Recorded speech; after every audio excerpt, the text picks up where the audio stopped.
Méditation de Reinhard Hirtler. Good morning, good morning, good morning. Bonjour, bonjour, bonjour.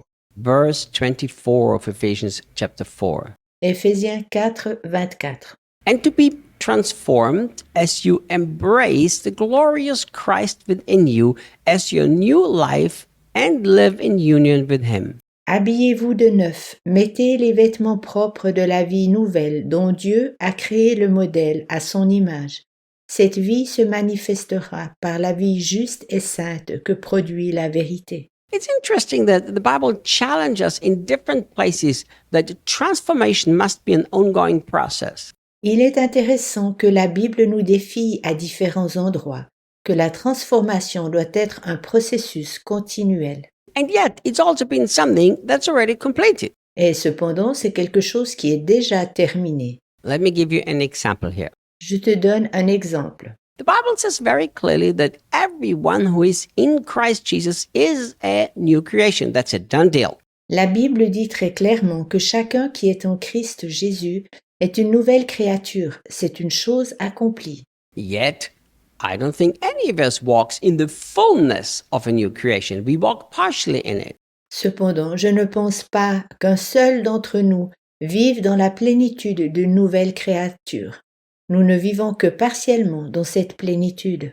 So our deep goal, our great goal must be that we continuously strive to walk more as new creations. Notre but important, notre grand objectif doit alors être de nous efforcer constamment de vivre davantage telle une nouvelle créature. The Bible tells us very clearly La Bible nous dit très clairement that we already have the DNA of Jesus inside of us.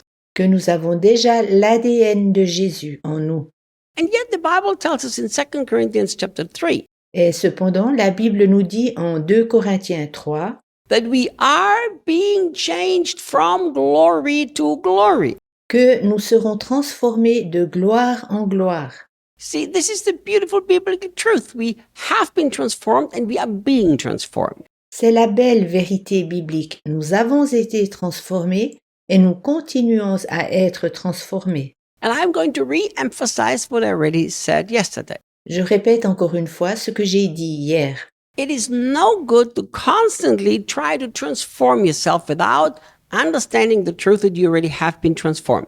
Cela ne sert à rien si tu essaies constamment de te transformer sans comprendre la vérité que tu as déjà été transformé. But it is also no good confessing all day long, I am transformed, and not walking in it in the day-to-day life. Et ça n'est pas d'une grande aide de proclamer tout le jour « je suis transformé », et de ne pas le vivre quotidiennement. You know, the people who walk around, who always confess things, and you know exactly it's nothing but just religious talk, they don't live it. Il y a des gens qui trottent constamment afin de confesser des choses et pourtant, nous savons exactement que ce ne sont que des paroles religieuses. Les gens ne vivent pas selon ces choses. It's very sad. C'est très triste. But it's also sad to see people who try to do something without having the revelation what they are. Mais c'est aussi triste de voir des gens qui essayent de faire quelque chose sans révélation de qui ils sont dans leur identité. So I know that I'm a totally changed person and I know I need to walk in this every day of my life. Je sais que je suis un homme totalement transformé et je sais aussi que je dois marcher chaque jour en accord avec cette transformation. But look, Paul brings us a truth here that is so beautiful and destroys religious thinking. Regarde, Paul nous montre ici la vérité qui est si belle et qui détruit la pensée religieuse. He says, and to be transformed as you embrace the glorious Christ within you. Il dit, étant transformé afin d'étreindre le merveilleux Christ en vous. My dear friend, once I understood that Christ is in me and that's the hope of glory, Mon cher ami, lorsque j'ai compris que Christ est en moi et qu'il est l'espérance de la gloire, this has changed my life in such a very deep way. ma vie a changé d'une façon très profonde. In fact, it's this truth that I grasped in my heart that made me look to some people like I'm schizophrenic. Effectivement, dans cette réalité que je porte dans mon cœur, qui me fait passer pour certaines personnes comme schizophrène, because I have a permanent internal conversation going on. car je mène constamment un discours intérieur. Sometimes I'm preaching to the crowds, and while I'm preaching to the crowds, I'm talking to Jesus at the same time. Parfois en prêchant aux foules de gens, et pendant que je prêche, je parle en même temps avec Jésus. Because Jesus is in me, and that's the beautiful truth of the gospel. Car Jésus est en moi, c'est la belle vérité de l'Évangile.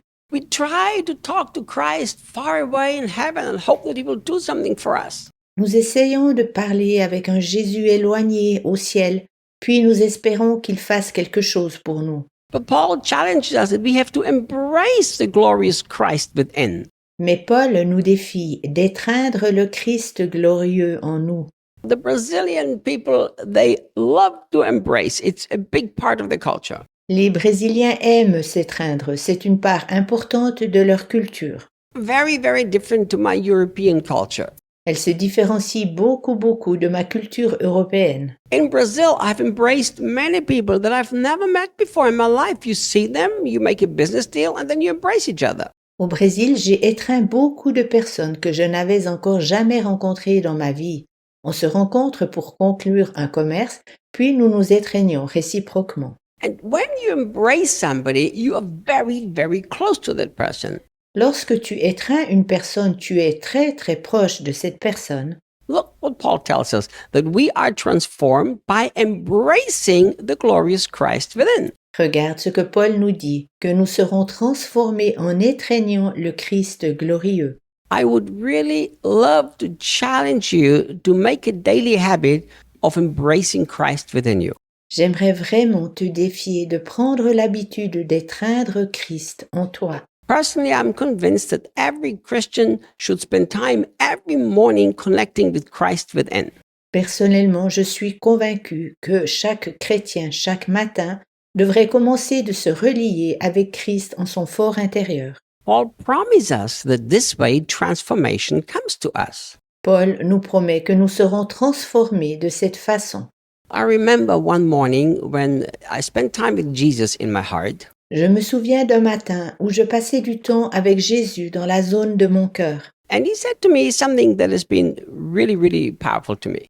Il me dit quelque chose qui m'a véritablement beaucoup impressionné. He said, Reinhard, you love to come here every morning and meet me here in the place of your heart. Il disait, Reinhard, tu aimes bien venir ici chaque matin afin de me rencontrer dans la zone de ton cœur. But I would like you to learn to live here, not to visit here. Mais j'aimerais que tu apprennes à vivre ici et de ne pas seulement venir ici en visite. So throughout every single moment of every day, anytime you need anything from me, just come to this place. I'm right here. Chaque moment du jour, si tu as besoin de moi, viens simplement à cet endroit. Je suis ici. So I made it a habit to embrace glorious Christ within me throughout the day.